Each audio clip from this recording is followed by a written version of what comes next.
Chapter 4. And Samuel's words came to all Israel.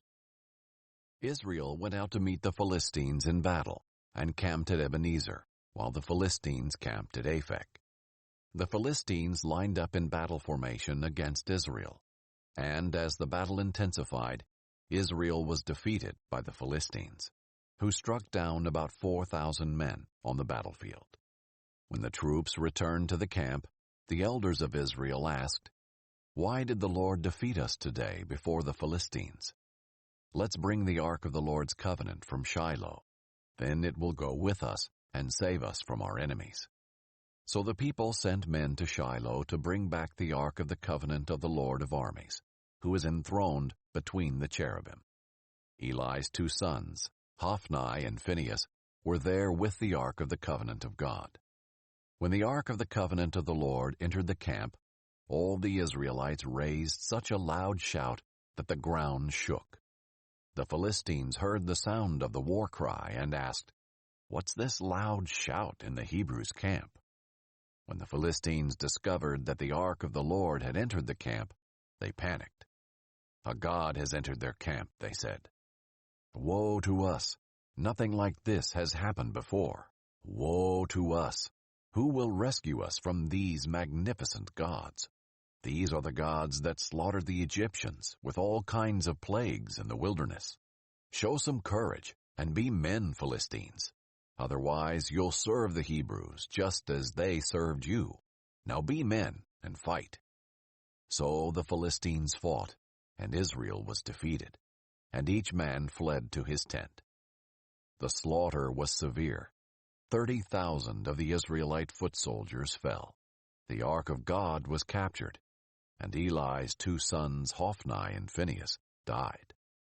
That same day a Benjaminite man ran from the battle and came to Shiloh.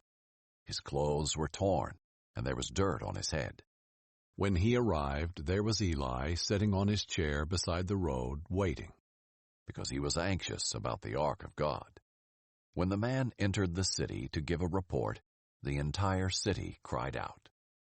Eli heard the outcry and asked, "Why this commotion?" The man quickly came and reported to Eli. At that time Eli was 98 years old, and his eyes didn't move because he couldn't see. The man said to Eli, "I'm the one who came from the battle. I fled from there today." "What happened, my son?" Eli asked. The messenger answered, "Israel has fled from the Philistines, and also there was a great slaughter among the people. Your two sons, Hophni and Phinehas, are both dead, and the ark of God has been captured." When he mentioned the ark of God, Eli fell backward off the chair by the city gate, and since he was old and heavy, his neck broke, and he died. Eli had judged Israel 40 years. Eli's daughter-in-law, the wife of Phinehas, was pregnant and about to give birth. When she heard the news about the capture of God's ark and the deaths of her father-in-law and her husband, she collapsed and gave birth because her labor pains came on her. As she was dying, the women taking care of her said, "Don't be afraid. You've given birth to a son." But she did not respond or pay attention. She named the boy Ichabod, saying, "The glory has departed from Israel," referring to the capture of the ark of God and to the deaths of her father-in-law and her husband. "The glory has departed from Israel," she said, "because the ark of God has been captured."